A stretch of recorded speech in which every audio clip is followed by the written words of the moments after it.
Friends, நம்ம வந்து இப்ப பேய் இருக்கா இல்லையான்றது பார்ட் 2 தான் பார்க்க போறோம். நாங்க வந்து ஒரு ஃபங்க்ஷனுக்கு தான் ஊருக்கு போயிருந்தோம். அங்க வந்து பாத்தீங்கன்னா கோடாங்கி அடிப்பாங்க பாருங்க, கோயில் திருவிழாக்காக கோடாங்கி அடிச்சாங்க. அப்ப நான் வந்து எல்லாருமே வந்து உட்கார்ந்து இருக்கிறப்ப நான் கோடாங்கிக்காரவங்க முன்னாடி போய் உட்கார்ந்துருந்தேன். சாமி சாமி வந்தா கோடாங்கி அடிப்பாங்க. எங்க இதுல வந்து பெண்கள் யாருமே வந்து சாமி ஆட மாட்டாங்க.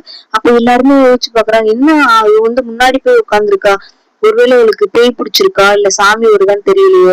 அங்க இருக்கவங்க எல்லாருமே பெரியவங்க எல்லாருமே என்ன சொன்னாங்க, இவளை வீட்டுக்கு கூட்டிட்டு போங்க, வீட்டுக்கு கூட்டிட்டு போய் என்ன ஏதுன்னு கேளுங்க அப்படின்னு என்னை நேர வீட்டுக்கு கூட்டிட்டு வந்துட்டாங்க.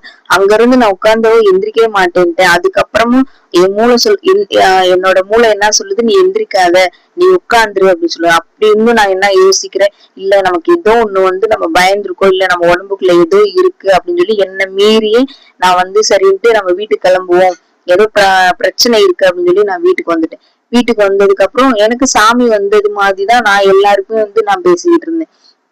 சரி, ஒருவேளை சாமிதான் வந்துருச்சாக்கோ அப்படின்னு சொல்லி எல்லாருமே வந்து பயந்துகிட்டு என்ன ஏதுன்னு கேட்டாங்க. அப்புறமா தான் யோசிச்சேன், இது சாமி கிடையாது, நமக்கு வந்திருக்கிறது சாமி இல்லைன்றது நானே புரிஞ்சுக்கிட்டேன். நைட்டா இருந்துச்சு. அப்ப வந்து பாத்தீங்கன்னா தூரத்துல ஒரு உருவம், கருப்பு உருவம் எனக்கு என்னுடைய கண்ணுக்கு தெரிஞ்சிச்சு.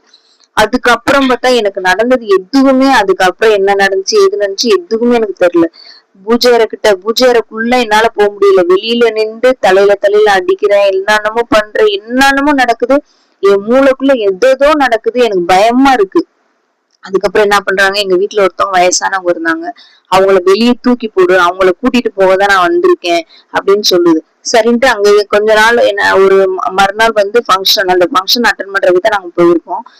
சரி இருந்து ஆகணுமே அப்படின்னு சொல்லி என்ன மீறி நான் தூங்கவே இல்லை. நைட்டு ஃபுல்லா தூங்காம விடிய விடிய முழிச்சுக்கிட்டே இருந்தேன். எங்க தூங்கினா நமக்கு ஏதாச்சும் ஆயிருமோ அப்படின்னு சொல்லி தூங்கவே இல்லை. இவங்ககிட்ட வீட்டுல இருக்கவங்ககிட்ட சொன்னா இவங்க பயந்துருவாங்கன்ட்டு யார்கிட்டயுமே நான் சொல்லவே இல்லை.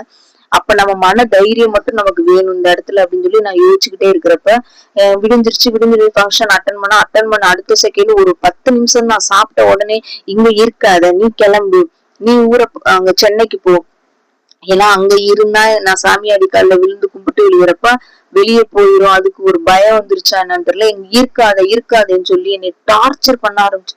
எனக்கு தலையை வெடிக்கிற மாதிரி ஆயிருச்சு. அதுக்கப்புறம் வந்து என்ன பண்ணிட்டோம், நாங்க அங்க இருந்து ஊர்ல இருந்து கிளம்பி சென்னைக்கு வந்தோம். சென்னையில வந்து படுத்து நான் கிட்டத்தட்ட ஒரு வாரமா நான் சரியாவே தூக்கமே இல்லை. அப்பதான் நான் வந்து தூங்கலான்னு படுக்கிறேன். ஒரு குளத்துக்குள்ள கால் 2 விரலையும் பெருவிரல கட்டி தலைய முக்கி அமுக்குனா எப்படி இருக்குமோ அந்த மாதிரி எனக்கு. அப்புறம் எப்படி தூக்கம் வர சொல்லுங்க. எந்திரிச்சு உட்காந்துட்டேன், தூங்கவே இல்லை. ஐயோ நமக்கு என்னமோ பண்ணுது, என்ன பண்ணுதுன்னு தெரியலையே அப்படின்னு சொல்லிட்டு அதுக்கப்புறம் தர்காவுக்கு போனோம். தர்காவுல போய் தாயத்து கொடுத்தாங்க, தாயத்து கட்டியிருந்தேன். என்ன சொல்லுச்சு அப்படின்னா, உனக்கு குடும்பம் தேவையில்லை, உனக்கு யாருமே தேவையில்லை, வீட்டை விட்டு வெளியே போ அப்படின்னு சொல்லிச்சு. இன்னும் நிறைய பாப்பா ஸ்கூல்ல இருந்து விட்டு வரப்போ ஸ்கூலுக்கு போயிட்டு அப்படியே போயிரு, அனாத ஆசிரமம் இருக்கும், அங்க போய் அவங்களுக்கு சேவை பண்ணு அப்படின்ற மாதிரி எல்லாம் சொல்லிச்சு. எனக்கு புரியல, என் குடும்பம் தான் எனக்கு பெருசு, என் குடும்பத்தை விட்டு நான் எதுக்கு மத்த இடத்துக்கு எல்லாம் போகணும்னு சொல்லி நான் யோசிச்சுக்கிட்டே இருந்தேன். சரி என்னமோ நடக்குது நமக்கு, ஆனா என் வீட்டுல சொன்னா பயப்படுவாங்களே அப்படின்னு சொல்லிட்டு, மாமா எனக்கு என்ன பண்ணுதுன்னு தெரியல, நீ வேலைக்கு போகாதீங்க அப்படின்னு சொல்லி அவர்கிட்டயே சொன்னேன்.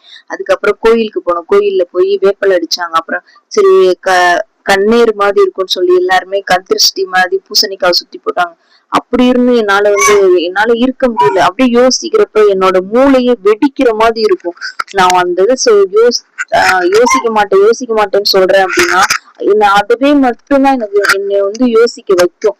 நான் இத பண்ண மாட்டேன் அப்படின்னு சொன்னா இத பண்ணுன்னு தூண்டுவேன்.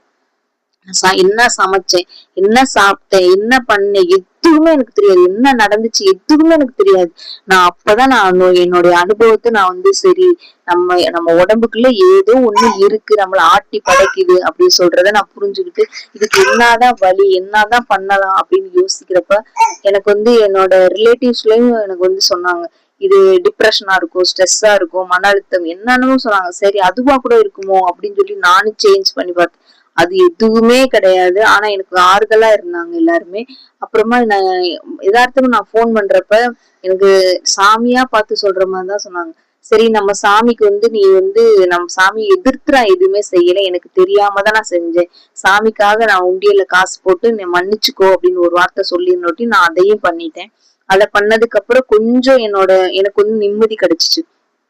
அதுக்கப்புறம் பாத்தீங்கன்னா அப்புறம் மறுநாள் 2-3 நாள் ஆக ஆக எனக்கு திரும்பவும் அந்த தலையே வெடிக்கிற மாதிரி இருக்கும். பயங்கரமா படுத்தேதான் இருப்பேன், எந்திரிச்சு உட்கார மாட்டேன், யாரோட பேச மாட்டேன், எதுவுமே கிட்டத்தட்ட 1 வாரமா என்னைய வாட்டி வதைச்சு எடுத்துருச்சு. அதுக்கப்புறம் என்ன பண்ணலாம் அப்படின்னு யோசிக்கிறப்ப எங்க அம்மா போன் பண்ணிக்கிட்டு, நீ ஆஞ்சநேயர் கோயிலுக்கு போ. நான் ஒருத்தவங்க பயந்துருக்கப்போ அப்படிதான் சொன்னேன், ஆஞ்சநேயருக்கு போயிட்டோம் அப்படின்னாலே எந்த ஒரு தீய சக்தியா இருந்தாலும் வெளியேற்றிருவாரு அப்படின்னு சொன்னப்போ எங்க அம்மா சொன்னாங்க, நீ போ, ஆஞ்சநேயர் கோயிலுக்கு போய் சாமியை உச்சில இருந்து உள்ளங்கால் வரைக்கும் அவரை கும்பிட்டுட்டு, ஏன் எனக்கு இந்த மாதிரி ஆகுது அப்படின்னு கும்பிட்டு சாமியை கும்பிட்டு நீ வீட்டுக்கு வா அப்படின்னு சொன்னாங்க. நான் அதே மாதிரி அவரை பார்த்துட்டு இன்னைக்கு உடம்புக்குள்ள எந்த ஒரு தீய சக்தியா இருந்தாலும், என்ன ஒரு கேவல் பில்லி சூனியம் என்னன்னு சொல்றாங்கல்ல, அதுல எதுல நான் அஃபெக்ட் ஆயிருந்தாலும் உன் பாரம் உன் கால் பாதத்துல வச்சுட்டு நான் வந்துடுறேன். அங்க நிக்கிறப்பயுமே நிக்க விடல, என்னை நிக்காத, போயிருந்த இடத்துல நிக்காத. அவ்வளவு சக்தி வாய்ந்த ஆஞ்சநேயர் கோயில்ல நின்று என்னால கும்பிட முடியல. சரின்ட்டு நான் அதை மீறி நான் நின்று நான் கும்பிட்டு, ஆஞ்சநேயா எதுவா இருந்தாலும் நீதான் பாத்துக்கிறணும் அப்படின்னு சொல்லிட்டு நான் கும்பிட்டுட்டு வீட்டுக்கு வந்துட்டேன். வீட்டுக்கு வந்ததுக்கு அப்புறமா எனக்கு அந்த ஆஞ்சநேயர் கோயில்ல இருந்து உண்மையிலே சொல்றேன், 2 ஸ்டெப் தான் எடுத்து வச்சேன். அது கோயிலுக்குள்ள கூட போகல. பெரிய கேட் போட்டதுல பாருங்க, கவுளி கூட கச்சு கச்சுன்னு அடிக்குது. பெரிய கேட் போட்டதுல அந்த 2 ஸ்டெப் தான் எடுத்து வச்சு என் உடம்புக்குள்ள இருந்து ஏதோ ஒண்ணு பிரிஞ்சது மாதிரி எனக்கு இன்னும் அப்படியே அந்த என் உடம்புலாம் புல்லரிக்குதுன்னு கூஸ் பம்பஸ் ஆகுது. அந்த மாதிரி நடந்துச்சு என் வாழ்க்கையில. தெய்வம் கண்டிப்பா நம்ம கூடயே இருக்காங்க, நமக்கு துணையா இருக்காங்க. நல்ல சக்தின்னு இருந்தா தீய சக்தி இருக்கதான் செய்யும். ஆனா நல்ல சக்தியை நம்ம அதிகமா நம்புவோம். அவங்க நம்மள எப்பயுமே கைவிட மாட்டாங்க. நான் இந்த அளவுக்கு இருக்கேன், இந்த அளவுக்கு நான் தெளிவா இருக்கேன், ஆரோக்கியமா இருக்கேன் அப்படின்னாலே அதுக்கு நான் கடவுளை தான் சொல்லுவேன். கடவுளோட ஆசீர்வாதம் தான் சொல்லுவேன். அப்போ ஃப்ரெண்ட்ஸ், இந்த வீடியோ பிடிச்சிருந்தா லைக் பண்ணி, ஷேர் பண்ணி, கமெண்ட் பண்ணுங்க. மறக்காம சப்ஸ்கிரைப் பண்ணிடுங்க. இதுக்கு முன்னாடி நான் எப்படி அஃபெக்ட் ஆனதை நான் நெக்ஸ்ட் வீடியோல சொல்றேன். Okay, thank you friends.